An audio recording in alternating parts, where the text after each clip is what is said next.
बच्चों, आज की इस वीडियो पे हम आपको कक्षा 10वीं के विषय सामाजिक विज्ञान का 25 मोस्ट इम्पॉर्टेंट क्वेश्चंस लेकर आ चुके हैं जो आपके एग्जाम में हर साल यह जो क्वेश्चन है पूछे जाते हैं। यदि आप इन 25 क्वेश्चन में से 25 क्वेश्चंस की अच्छे से तैयारी कर लेते हैं तो आप मान लीजिए आपको वार्षिक एग्जाम में इसी प्रश्न पत्र से आपको 20 क्वेश्चन ऐसे देखने को मिलेंगे जो हर साल पूछे जाते हैं और इस साल भी आपके एग्जाम में देखने को मिलेंगे। तो यह वीडियो आप सभी के लिए बहुत ही ज़्यादा हेल्पफुल होने वाली है, क्योंकि इस वीडियो पे मैं आप सभी को जितने क्वेश्चंस कराने वाला हूं उन सभी क्वेश्चंस का मैं आपको पूरा टू पूरा फुल टू फुल सॉल्यूशन भी कराने वाला हूं। तो यह वीडियो आप सभी के लिए बहुत ज़्यादा हेल्पफुल होने वाली है। तो प्लीज़ वीडियो को लाइक करिए, चैनल को सब्सक्राइब कर लीजिए और अपने दोस्तों के साथ इस वीडियो को जल्दी से जल्दी शेयर कर दीजिए ताकि इस वीडियो के माध्यम से उन सभी की हेल्प हो सके। और यदि आप इसका PDF प्राप्त करना चाहते हैं तो डिस्क्रिप्शन में एक लिंक दिया है टेलीग्राम का, आप उसे ज्वाइन करके इसका PDF भी प्राप्त कर सकते हैं। तो चलिए वीडियो स्टार्ट करते हैं। जैसे कि आप जानते हैं कि ये जो क्वेश्चन पेपर है आपके वार्षिक परीक्षा की दृष्टि से आप सभी के लिए क्वेश्चन पेपर बनाया गया है, जिसमें से आपके 25 में से 20 क्वेश्चन ऐसे हैं जो आपके एग्जाम में हमेशा से पूछे जा रहे हैं। पहला क्वेश्चन आपका निकट दृष्टि दोष किसे कहते हैं। आपको बताना है कि निकट दृष्टि दोष किसे कहते हैं और इसका आपको उदाहरण भी लिखना होगा। अगला है कांच के प्रिज्म द्वारा श्वेत प्रकाश के विक्षेपण का चित्र बनाइए। नेक्स्ट है तीसरा है प्रिज्म से प्रकाश के अपवर्तन का नामांकित चित्र बनाइए। प्रश्न क्रमांक 4 है विभवांतर किसे कहते हैं, इसका ऐसा ही मात्रक लिखिए। आपको बता दूं ये जितने क्वेश्चंस है ना, आपको ये सभी क्वेश्चंस का हो सके 5 से 6 लाइन में आपको उत्तर तो लिखना ही लिखना है, ठीक है ना, जैसा कि आप सभी को मैं इसका बता भी दूंगा। इसके बाद आता है आपका ओम का नियम समझाइए, ठीक है। अगला है विद्युत धारा की परिभाषा एवं इसका ऐसा ही मात्रक लिखिए। आपको बताना है कि विद्युत धारा क्या होता है और इस विद्युत धारा का ऐसा ही मात्रक क्या होता है आपको बताना है। इसके बाद आता है किसी चालक का प्रतिरोध किन कारकों पर निर्भर करता है। कोई 2 कारण आपको लिखने हैं। कितने? कोई 2 कारण आपको लिखने हैं, ठीक है छात्रों। अगला आता है इसके बाद आपका अगला प्रश्न है 12 वोल्ट विभवांतर के 2 बिंदुओं के बीच 20 आवेश को ले जाने में कितना करंट लगेगा, ठीक है। अगला है गैल्वेनोमीटर को परिभाषित कीजिए। किसको आपसे पूछा है कि गैल्वेनोमीटर किसे कहते हैं, इसके आपको उदाहरण भी लिख देना है, इसके यूज भी आपको लिख देना है। इसके बाद हम चलते हैं प्रश्न क्रमांक 10 पे। प्रश्न क्रमांक 10 में आपसे पूछा गया है विद्युत फ्यूज की परिभाषित कीजिए। प्रश्न क्रमांक 11 है सर्वहारी क्या होते हैं, उदाहरण सही समझाइए। आपको बताना है कि सर्वहारी वो जानवर होते हैं जो घास फूस भी खाते हैं और मांस का भी सेवन करते हैं, उन्हें सर्वाहारी कहते हैं। उदाहरण में आप लिख सकते हैं एक प्रकार से मनुष्य को लिख सकते हैं, क्योंकि मनुष्य है जो साग सब्जी भी खाता है और मांस मच्छी भी खाता है। इसके बाद आता है नेक्स्ट प्रश्न सोलर कुकर का उपयोग में लाभ लिखिए। आपको लाभ बताना है कि सोलर कुकर किसे कहते हैं, इसका उपयोग और लाभ बताना है। आप इस प्रकार लिख सकते हैं कि सोलर कुकर एक ऐसा उपकरण होता है जो सूर्य के माध्यम से चलाया जाता है। इसमें हम भोजन पका सकते हैं, इससे किसी भी प्रकार की प्रदूषण नहीं होती है। इससे जो होती है बिजली की बचत होती है, ठीक है ना, और इसका उपयोग हम कहीं भी किसी भी स्थान पर कर सकते हैं, लेकिन इसके लिए माध्यम आवश्यकता होगी आपको सूर्य की, ठीक है। सूरज आपका किरणें देना चाहिए। अगला है परितंत्र किसे कहते हैं। इसके बाद लिखना है आपको अम्ल वर्षा किसे कहते हैं। आपको पता होगा कि अम्ल वर्षा किसे कहते हैं। अम्ल वर्षा उसे कहते हैं जिसमें आपको कई सारे रासायनिक पदार्थ रासायनिक कण होते हैं जो वर्षा के माध्यम से बादलों से आपके पृथ्वी पर आते हैं, जिसके कारण आप देख सकते हो कि आपके जो ताजमहल का रंग है वो हल्का पीला हल्का पीला सा हो गया है। ये इसी अम्ल वर्षा के कारण होता है, ठीक है।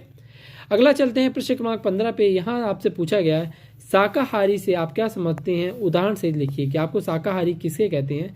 तो आपको बताना कि शाकाहारी वे जीव होते हैं जो केवल साग सब्जियों का सेवन करते हैं, मांसों का सेवन नहीं करते, उन्हें हम शाकाहारी कहते हैं। इसके लिए आप ले सकते हो जैसे कि गाय, भैंस, बकरी और हाथी।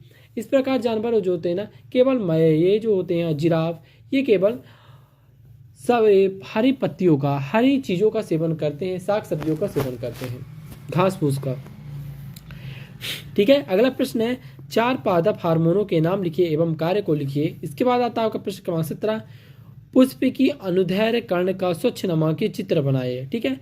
अगला आता है धातुओं का कोई 5 भौतिक गुण लिखिए। इसके बाद आता है हाइड्रोकार्बन क्या है, उदाहरण सही समझाइए।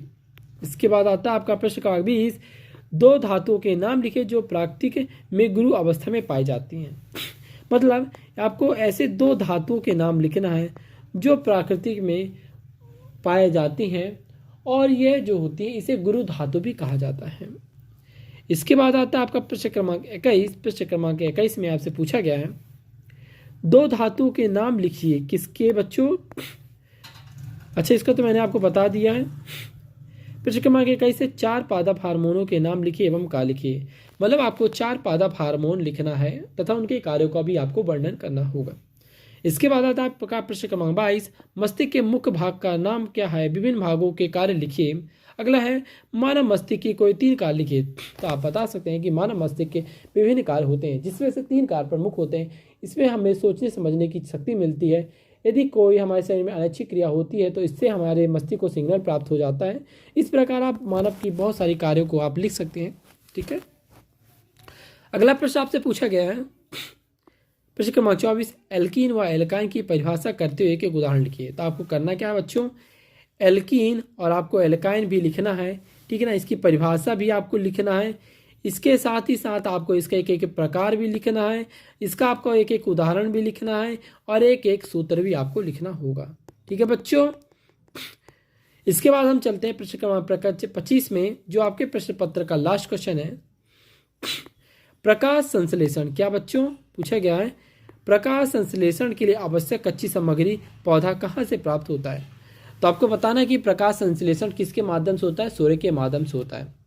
ठीक है, जो जिसमें हमको प्रमुख आवश्यकता होती है पौधों की।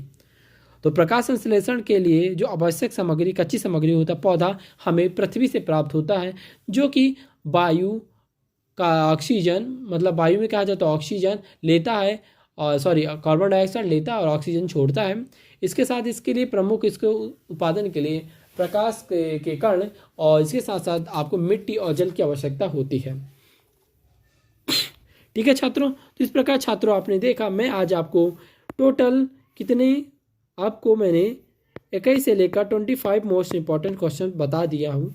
इसमें से आप यदि इन 25 मोस्ट इंपॉर्टेंट क्वेश्चंस के यदि अच्छे से तैयारी कर लेते हैं तो इन्हीं क्वेश्चन पेपर से आपके 20 ऐसे क्वेश्चन से जो आपके एग्जाम में देखने को मिलेंगे। यदि आपको भरोसा ना होता हो तो आप पहले एग्जाम देकर आएँ, फिर आप हमसे आप टेलीग्राम के थ्रू बात करिए, फिर हम आपको बताएंगे कि ये क्वेश्चन आपके एग्जाम में आए थे कि नहीं आए थे, आप भी खुद देख सकते हैं। तो वीडियो पसंद आई तो प्लीज़ वीडियो को लाइक करिएगा, चैनल को सब्सक्राइब करिएगा और दोस्तों के साथ शेयर जरूर करिएगा। और रही बात इन सभी के आंसर की, तो आपको बता रहा हूँ डिस्क्रिप्शन में आपको एक लिंक मिलेगा टेलीग्राम का, वहाँ आप उसे ज्वाइन करिएगा। उसके बाद आपको इसका आंसर मिल जाएगा, ठीक है ना, PDF के रूप में। तो आप उसे अपने अच्छे से कॉपी पे नोट कर लीजिएगा। यदि मैं एक वीडियो के थ्रू से आपको बताता तो यह वीडियो बहुत ही ज़्यादा लंबी हो जाती, इसीलिए मैंने आपको इसका PDF प्रोवाइड करा दिया है। तो आप PDF इसके पूरे आंसर को नोट कर लीजिएगा। सो आज के लिए बस इतना ही, फिर मिलते हैं नेक्स्ट वीडियो के साथ। यदि आपको सभी एग्जाम्स के सभी सब्जेक्ट के क्वेश्चंस पेपर चाहिए मोस्ट इंपॉर्टेंट वाले, तो आपको अभी भी जल्दी से चैनल को सब्सक्राइब कर लेना है, क्योंकि आज की इस वीडियो पे हम आपको ऑल सब्जेक्ट, आपके जितने भी सब्जेक्ट होते हैं आपके एग्जाम में, ऑल सब्जेक्ट के हम आपको मोस्ट इंपॉर्टेंट क्वेश्चंस पेपर बताने वाले हैं जो आपके एग्जाम में आएंगे ही आएंगे। सो आज के लिए भी इतना ही, फिर मिलते हैं नेक्स्ट वीडियो के साथ। So thanks for watching my video.